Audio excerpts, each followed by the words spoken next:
nada é estático, ou seja, estamos sempre em mudança, as coisas estão sempre em mudança.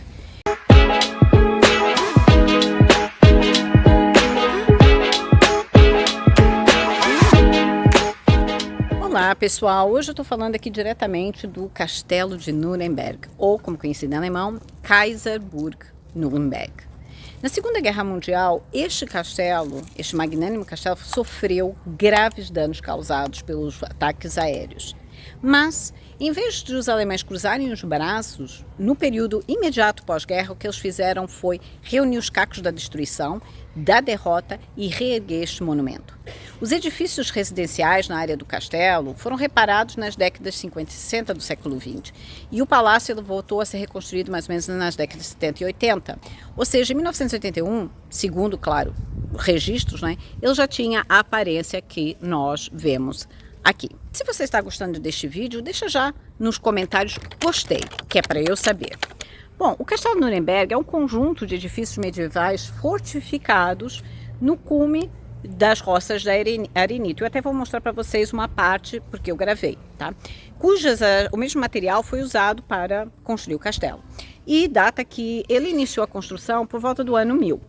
O castelo, juntamente com as muralhas da cidade, o que era muito comum na época medieval, porque era a altura em que eles precisavam de ter defesa. E o castelo, no fundo, representava o quê? O poder e a importância, durante séculos, do Império Romano, Sacro-Romano Germânico, tendo servido, inclusive, de 1050 a 1577, como residência para os imperadores romanos germânicos, sendo assim um dos castelos mais importantes da era medieval.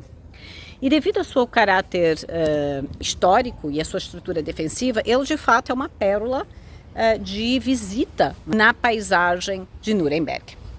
E daqui eu quero partilhar com vocês algo que é uma lição para a nossa mente, ou seja, viagem na mente.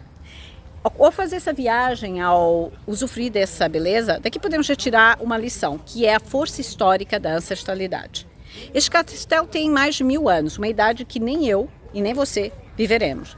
Mas, de alguma forma, a sua história será transmitida pelo DNA aos seus descendentes e o mesmo se sucedeu com os seus antecedentes. Então, saber o que é essa ancestralidade, entender que todos carregam em si um pouco da história e das experiências de antepassados que influenciam quem somos hoje, o que comemos, como vivemos e como vemos o mundo, é também saber a nossa própria identidade, compreender mais profundamente as nossas raízes, quem somos e as nossas características, os nossos comportamentos e com isso entender a nossa história. Olhar para os nossos ancestrais como parte de um pedaço daquilo que somos hoje e dos nossos descendentes, um pedaço daquilo que eles herdam de nós. Esta é a lição de hoje, é um insight que eu desejo que vocês tenham através dessa viagem na mente e ficaremos depois com outros capítulos nesta viagem pela Alemanha.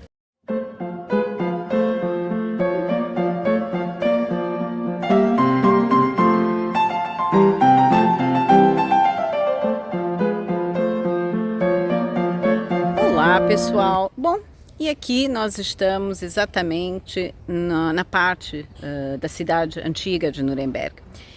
E a Nuremberg é uma das 3 importantes metrópoles do estado de Baviera. E o interessante dessa história eu resumiria numa única palavra: mudança radical.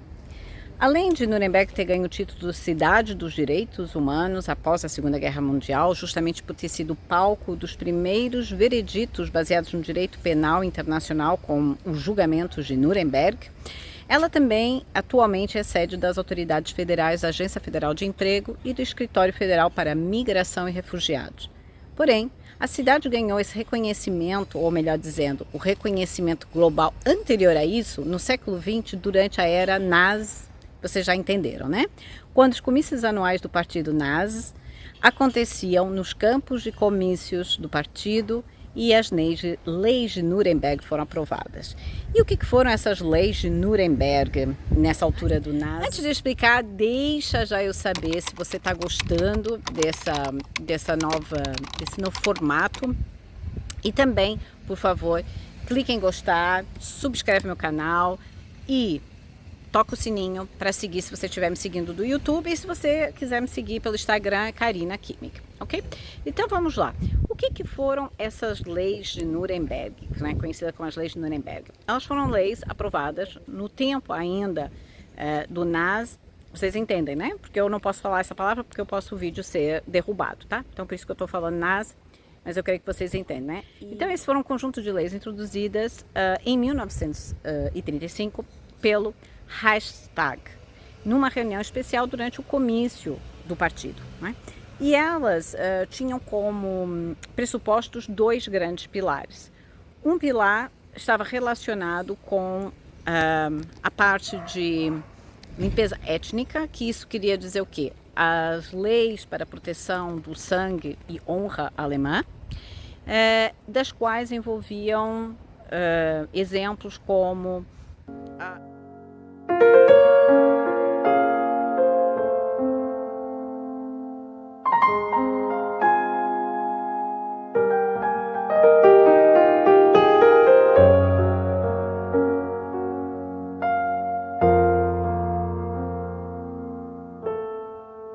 ou a questão relacionada aos judeus, que todos nós sabemos. Muitas vezes a palavra Reichstag, ela fica relacionada com a questão do Nazi, né? Mas ela tem uma história por trás disso, porque Reich significa riqueza, palácio, né? Então seria o Palácio Imperial. E isso é uma palavra que era usada ainda muito antes dessa altura, né, do Nazi, e sim como uma instituição política do Sacro Império Romano Germânico. Mas o que nós agora, fazendo a viagem pela mente, retiramos daqui? Bom, daqui podemos retirar duas lições. A primeira é que nada é estático, ou seja, estamos sempre em mudança, as coisas estão sempre em mudança. E muitas vezes, tal como esta cidade, que foi palco não só de riqueza, de desenvolvimento, mas também, não é, de extermínio no seu passado, e depois ela vem se tornar a cidade dos direitos humanos, não é? Vejam bem como antagônico, não é? Mas ao mesmo tempo mostra que tudo é uma constante mudança, inclusive a nossa vida. Então muitas vezes nós vivemos uma fase de ruínas, uma fase difícil, uma fase complicada, mas depois, com muito sofrimento, não é? Mas depois as coisas alteram, porque nem o sofrimento e nem a felicidade e a alegria, elas perduram, são eternas. Então, quando nós estamos vivendo sofrimento, devemos nos lembrar que é uma fase e provavelmente passará. E também quando nós estamos a viver uma felicidade, numa plenitude, também temos que nos recordar que também passará. A segunda lição é que, em retrospectiva, somos mais capazes de ver os nossos erros e acertos. Então, quando vemos um documentário, um filme, ou temos um livro, muitas vezes a gente julga o passado pelo nosso presente. A mesma coisa nós fazemos conosco mesmos. Nós julgamos o nosso passado, eu não deveria ter feito aquilo, eu devia ter feito isso. Só que, quando nós estamos no presente, nós temos que recordar que temos maior conhecimento, que evoluímos, que provavelmente nós temos a distância para observar as situações, que nós temos o conhecimento do resultado, que também nós mudamos, não é?